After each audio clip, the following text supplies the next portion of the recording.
Hello students, teachers, welcome! Bem-vindos à nossa aula de língua inglesa. Eu sou o professor Ademir Ribeiro e eu vou ficar com vocês ao longo dessa aula. Vamos dar uma olhadinha no nosso objeto de conhecimento? Nosso objeto de conhecimento, então, processo de funcionamento e compreensão da diversidade de linguagens em diferentes gêneros e suportes. O nosso detalhamento, uso de textos expositivos em língua inglesa, uso da língua inglesa como instrumento de acesso à leitura, compreensão, interpretação e produção de textos, permitindo a construção da consciência crítica e seletiva acerca dos discursos que permeiam a vida do estudante no campo midiático. Vamos para a nossa aula de hoje?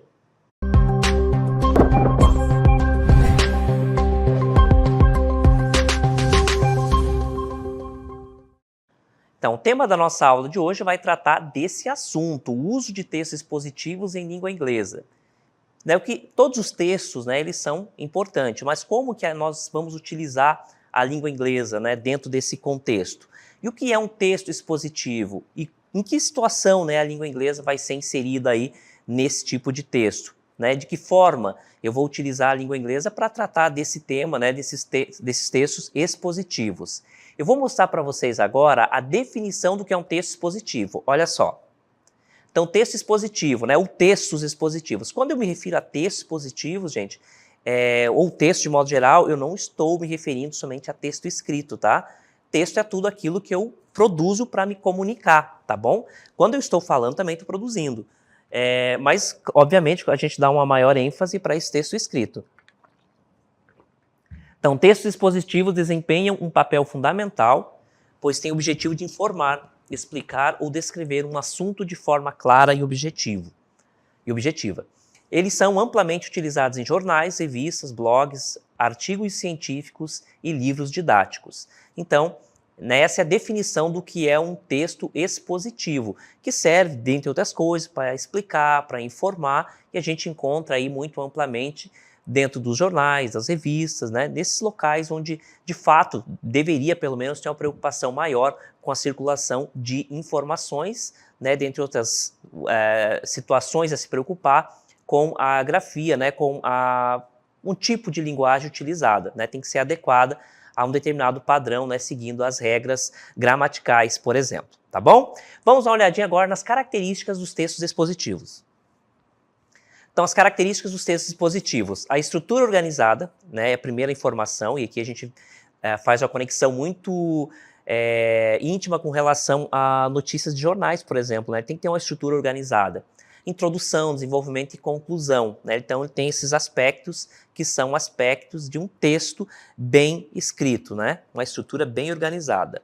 Na sequência, objetividade. O texto expositivo ele também preza pela objetividade. Foco em fatos, dados e explicações sem opinião pessoal. Então aqui a gente só faz um adendo, Essa objetividade ela é limitada.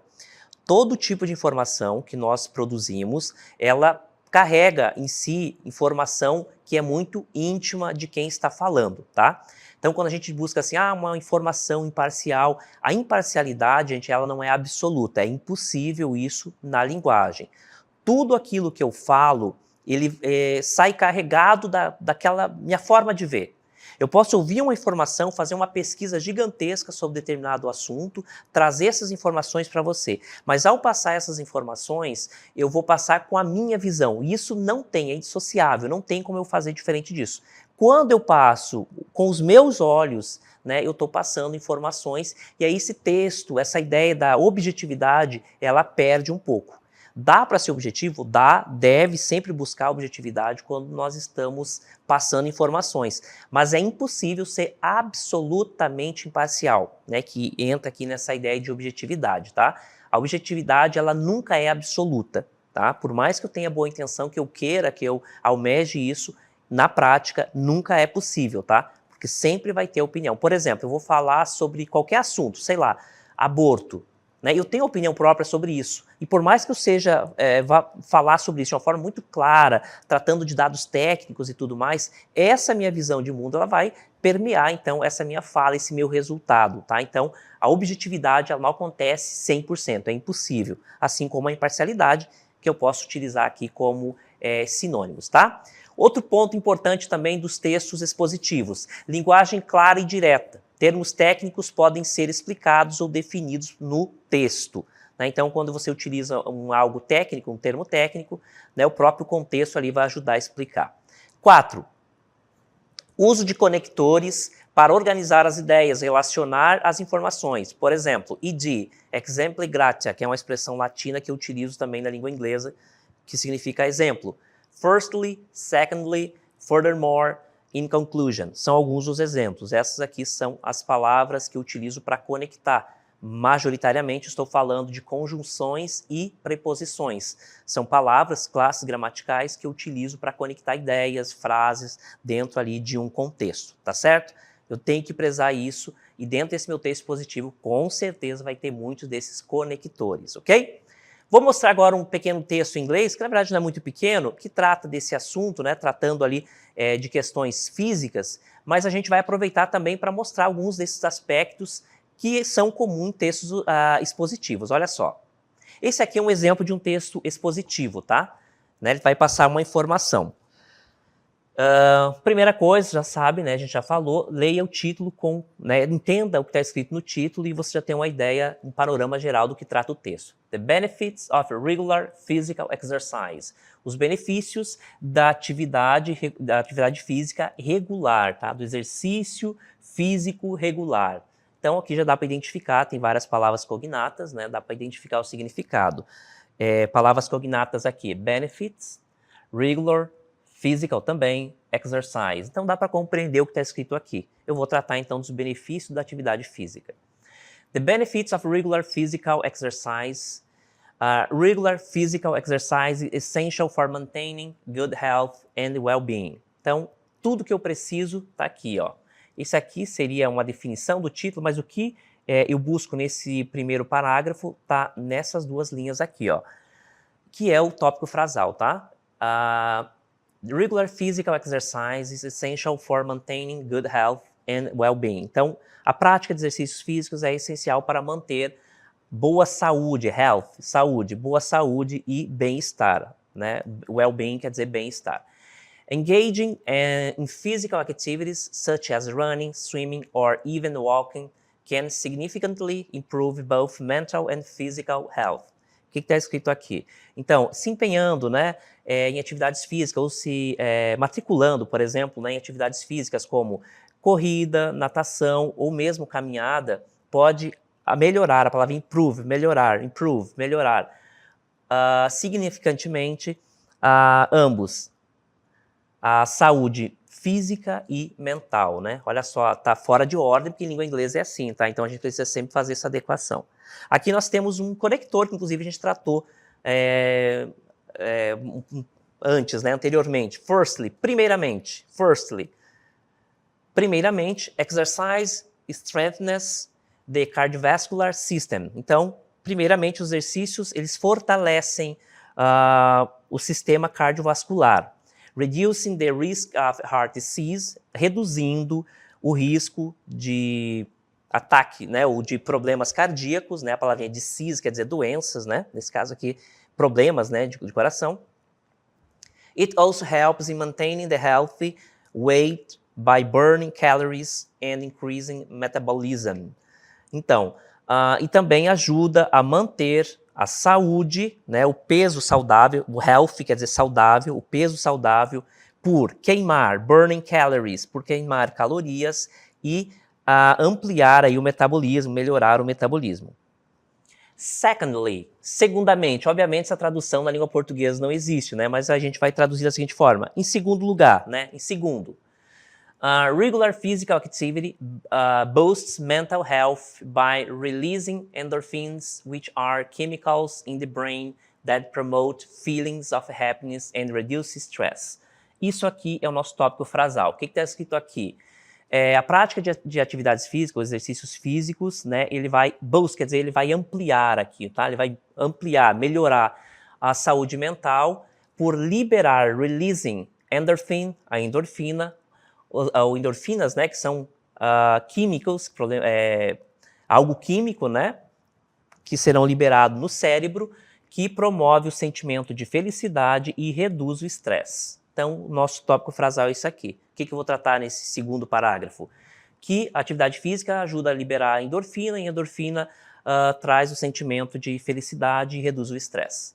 Além do mais uma palavrinha aqui, né, que é um conectivo. Furthermore, além do mais, exercícios, né, ou atividade física, nesse caso aqui, pode melhorar o sono, sleep quality. Pode melhorar, então, a qualidade do sono, help individuals feel more rested and alert during the day. Ajudando os indivíduos a se sentir mais relaxado, rest quer dizer relaxado, né, e alerta durante o dia.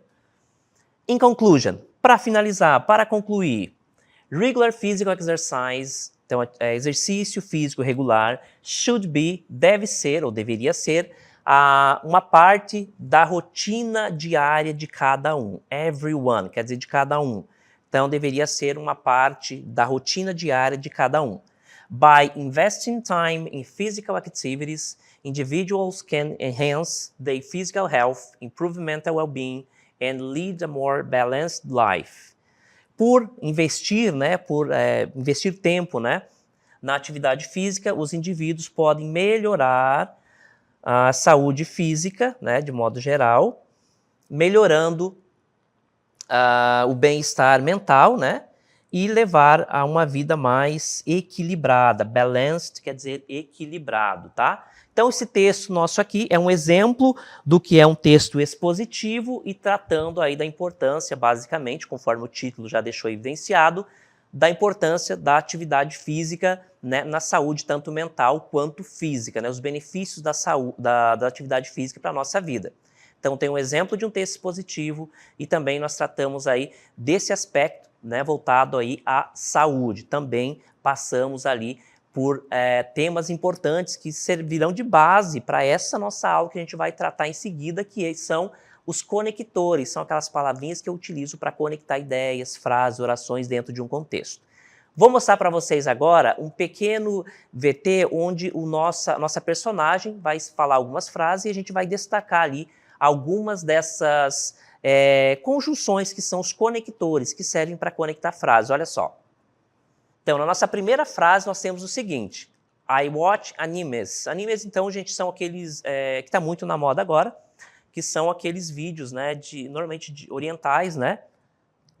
E aí nós temos a segunda frase. Olha só, duas frases distintas. Eu assisto animes, né? E também I watch series. Eu assisto séries. Reparem, são duas frases distintas. Eu poderia falar dessa forma. Em falando dessa forma, eu estou repetindo palavras. I watch duas vezes. Isso é desnecessário, torna a minha fala redundante. Olha só o que eu coloco para conectar essas duas frases. I watch animes and TV series. Eu estou falando a mesma coisa, só que não estou repetindo. Minha fala não está redundante. Tudo isso foi possível pela presença do meu conectivo, né, da minha conjunção and, cuja tradução é e. I watch animes and TV series. Eu assisto TV, aliás, animes, né, e séries de TV.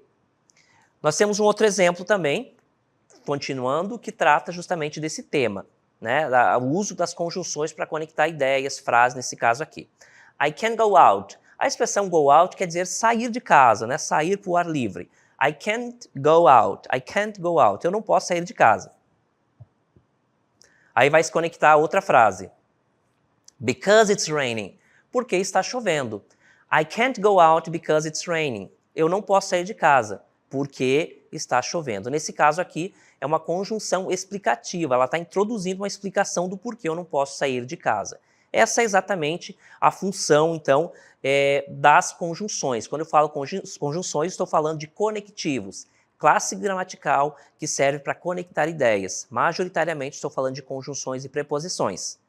Como as classes gramaticais elas podem interferir uma na outra, por vezes eu tenho pronomes que servem como conectivos, tá? É possível isso também. Então tem algumas classes gramaticais que eventualmente podem adentrar aí nessa classificação de conectivos, tá? Não é algo muito específico, né? Assim como eu tenho, por exemplo, um substantivo que por vezes pode ser um adjetivo, né? Isso também pode ocorrer com relação aos conectores, tá? Eu posso, além das conjunções e preposições, posso ter outras classes gramaticais que funcionam sob essa perspectiva de conectar ideias dentro de um texto, tá? Por isso que a gente fala conectores, a gente fala de uma forma ampla, né? A maioria delas são conjunções e preposições.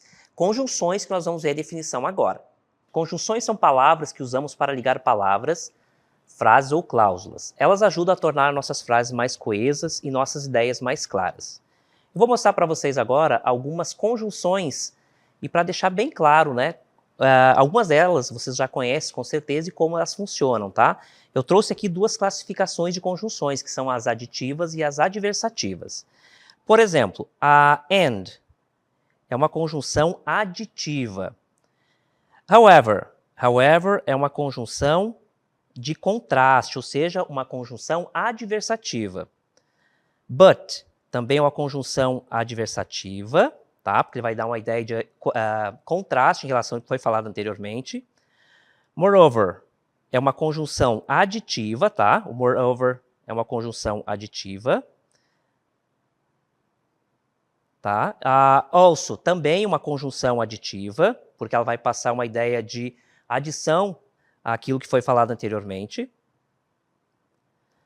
E furthermore, também uma conjunção aditiva, ou seja, ela vai indicar, né, que a ação, a frase, a oração que vem na sequência vai ser uma adição de ideia em relação à primeira, tá?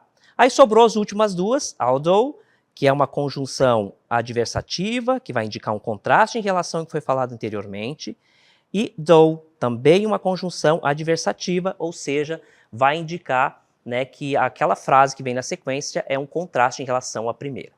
Vou mostrar para vocês agora o que é uma conjunção aditiva. Conjunções de adição, né? As conjunções de adição, e aqui eu chamo a atenção para and, por exemplo, tá? Que nós acabamos de ver, also. Essas são conjunções aditivas, gente, porque ela vai acrescentar uma ideia ao que está sendo dito ali. São palavras usadas para adicionar informações ou ideias adicionais dentro de uma frase.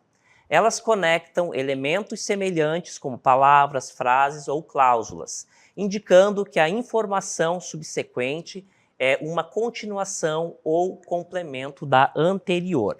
Vou mostrar na prática agora.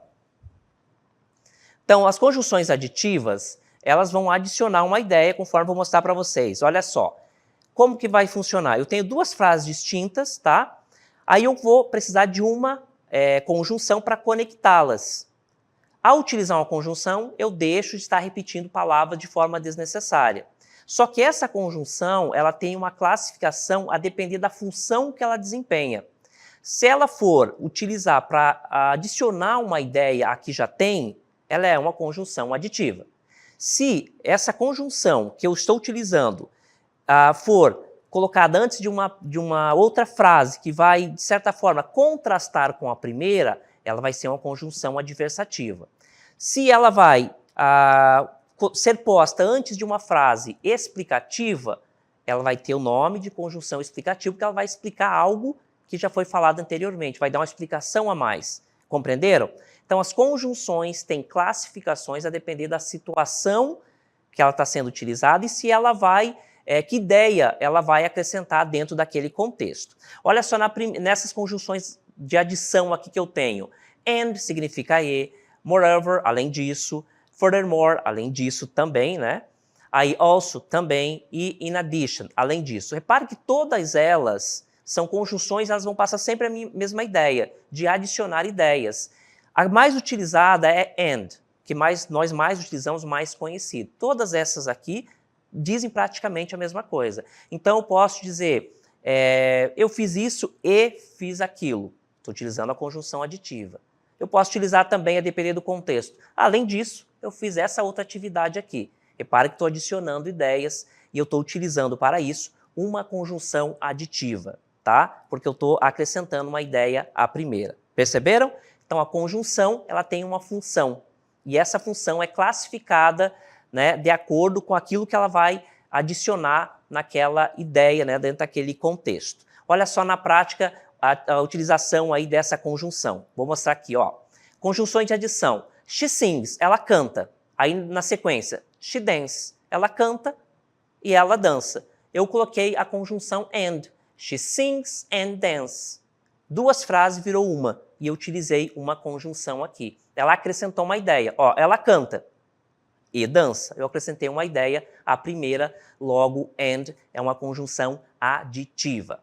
Na sequência, she sings, moreover, she dances. Mesma ideia, ela canta e ela dança. Utilizei uma conjunção e formei ali uma única frase, não deixei separada.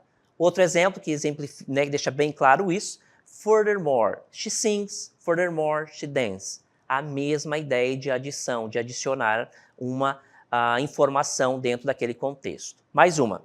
Also, she sings, also she dances. Mesma coisa, eu poderia substituir inclusive por and. Todas essas aqui eu poderia substituir por and. Ambas são conjunções aditivas. Outro exemplo. Olha só, she sings, in addition, she dances. O que muda aqui é o jogo de vírgulas, né? She sings, ela canta. Além disso, em adição, além do mais, ela dança. Todas essas aqui vai ter essa tradução aqui, ó. Ela canta e dança. Ela canta e dança, eu poderia utilizar cada uma dessas formas para dizer a mesma coisa em língua inglesa. Então, a mais utilizada é sempre and, also também a gente utiliza mais, mas ambas dizem a mesma coisa, ela canta. Ok? Vamos ver a conjunção adversativa agora. Conjunções adversativas, olha só. As conjunções de contraste são usadas para mostrar oposição ou diferença entre duas ideias ou afirmações. Elas ajudam a indicar que o que vem a seguir contrasta de alguma forma com o que foi dito antes. Então, a adversativa vai passar uma ideia de adversidade, o que foi falado anteriormente. Vou mostrar os exemplos agora. Conjunções adversativas. Quando quiser falar de ideias opostas, nós usamos essas conjunções aqui, ó. But significa mas, however, entretanto, although, embora, apesar de, though, embora, apesar de, também. Então, essas aqui são as conjunções adversativas, que quando eu utilizo ela, qualquer uma delas, eu vou colocar uma ideia adversa a que eu teria falado anteriormente, tá? Por isso que ela tem essa classificação de adversativa. Vai apresentar uma ideia diversa da primeira, ok? Continuando com as conjunções adversativas. Even though, também é uma conjunção adversativa, mesmo que, embora. Nevertheless, não obstante, mesmo assim, também é uma ideia adversativa. Yet, mesmo assim, contudo. Todos esses exemplos aqui, gente, são de conjunções adversativas. E a presença delas vai indicar que a ideia, né, a seguir vai ser um contraste da primeira. Olha o exemplo. Conjunções adversativas. He is rich, ele é rico. He is rich, uma frase. Aí a outra, he is unhappy, ele é infeliz. Duas frases distintas, separadas, sem problema nenhum, exceto se eu falar nessas duas frases em sequência, eu estarei repetindo desnecessariamente algumas palavras e tornaria minha fala um pouco redundante. Como que eu resolvo isso? Olha só, colocando uma conjunção.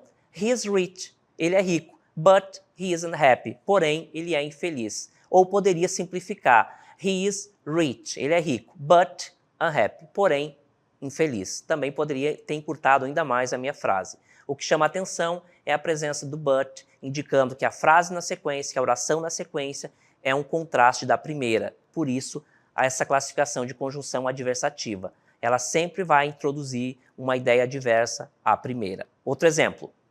He is rich, however, he is unhappy. Ele é rico, no entanto, aqui, ele é infeliz. Também a mesma ideia, dando uma ideia adversa. Outro exemplo. He is rich, though he is unhappy. Mesma situação, ele é rico, porém, apesar disso, ele é infeliz. Todas essas opções aqui eu poderia, né, ter uma única tradução em língua portuguesa. Ele é rico, mas é infeliz. A escolha delas depende aí do falante, né, de quem está utilizando a língua. A mais comum, but, depois however, também bastante utilizada. Aí tem though, although, tem outras conjunções adversativas. Ao utilizar qualquer uma delas, a tradução é sempre a mesma, ou muito próxima disso, né? Mas, entretanto, porém, todavia, esses são os exemplos, então, de conjunções adversativas. Vou mostrar para vocês as conjunções conclusivas agora. Conjunções conclusivas são usadas para indicar conclusão, resultado ou consequência de uma ideia ou ação previamente mencionada. Elas ajudam a fechar um pensamento mostrando a consequência lógica do que foi dito antes. Exemplos de conjunções conclusivas. Use para concluir frases, então eu utilizo so, que significa então por isso, therefore, portanto, hence, daí, por isso, thus, portanto. Esses são os exemplos, então, né, de conclusivas, ou então consequently, que é consequentemente ou em consequência.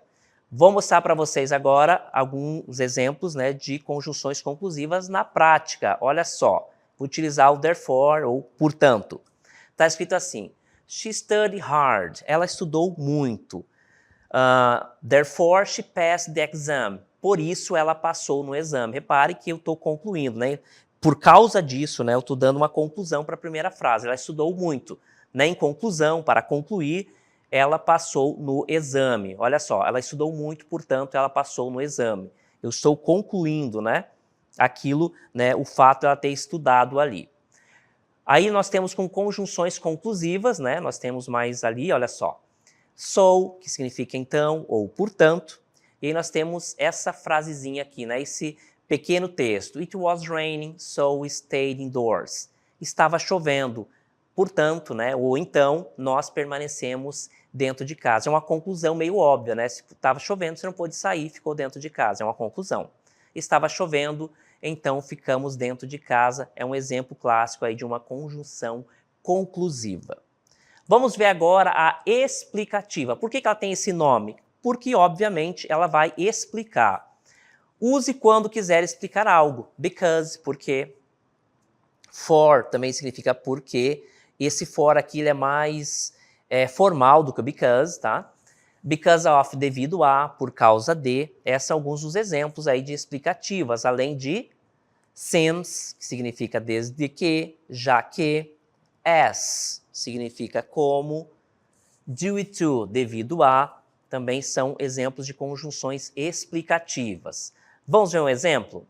Então, conjunção explicativa, conforme o próprio nome já fala, ele ajuda a explicar, né, algo que já foi falado anteriormente. Exemplo, she stayed home, ela ficou em casa, porque ela estava doente. Então, ele está explicando por que ela ficou em casa. Logo, because é uma conjunção explicativa.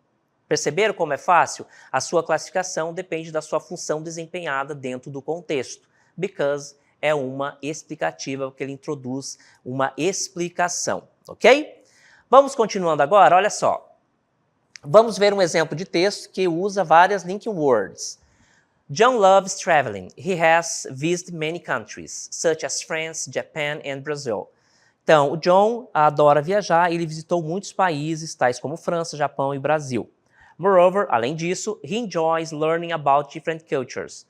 Além disso, ele se diverte, né, aprendendo sobre diferentes culturas. Por exemplo, when he was in Japan, quando ele esteve no Japão, he learned to make sushi. Quando ele esteve no Japão, ele aprendeu a fazer sushi. However, entretanto, traveling can be expensive. Viajar pode ser caro. Therefore, por isso, he saves money. Ele economiza dinheiro all year, o ano todo, para poder pagar as suas viagens, né? Custear, a palavra afford quer dizer custear. In addition, além disso, he looks for discounts and deals. Ele, então, busca por descontos, né, em suas viagens. And finally, finalmente, after planning everything meticulously, he embarks on his adventures. Finalmente, após ele planejar tudo meticulosamente, ele embarca em sua viagem. Um texto aí repleto de conjunções, né, de conectivos. Vou mostrar agora um exercício, tá, para a gente ver como é que funciona também essas conjunções dentro de um contexto de exame de prova externa, por exemplo, o Enem. Vamos lá. Nós temos na primeira. Leia o texto, tá? Olha aqui, voltando aqui, olha só. Leia o excerto a seguir. My sister is married. Minha irmã está casada ou é casada. Aí a outra frase, she lives in London, duas frases distintas. Vou unir as duas com uma conjunção. Qual é a conjunção que eu vou utilizar para juntar essas duas aqui? Tem que ser a letra B, and, tá? And. Agora sim, minha irmã é casada e mora em Londres. Eu estou adicionando uma ideia à primeira, tá? Outro exemplo, no trecho, né? Essa da VUNESP, de 2018. No trecho do 7º parágrafo, however, que é uma conjunção adversativa, there is also a lot of misleading information and information that's simply untrue. That's simple and true. Untrue, na verdade, né? Que não é verdade. O termo sublinhado, né, nesse caso aqui, né, destacado, pode ser substituído sem alterações de sentido por qual dessas alternativas? Então, repare como isso é cobrado nas avaliações. E a resposta é letra A, yet, tá? Que significa também dar uma ideia de adversidade. As outras todas não passam essa ideia de adversidade, porque tem outras classificações. Furthermore é aditiva, therefore é explicativo, whenever também entra nesse contexto, e so também é uma conjunção que eu não devo utilizar com essa ideia aí de adversidade. Tá bom, gente? Bom, nossa aula então tratou do tema basicamente das conjunções, dos conectivos, e a gente finaliza aí, espero que você tenha aproveitado e memorizado aí muito dessas conjunções.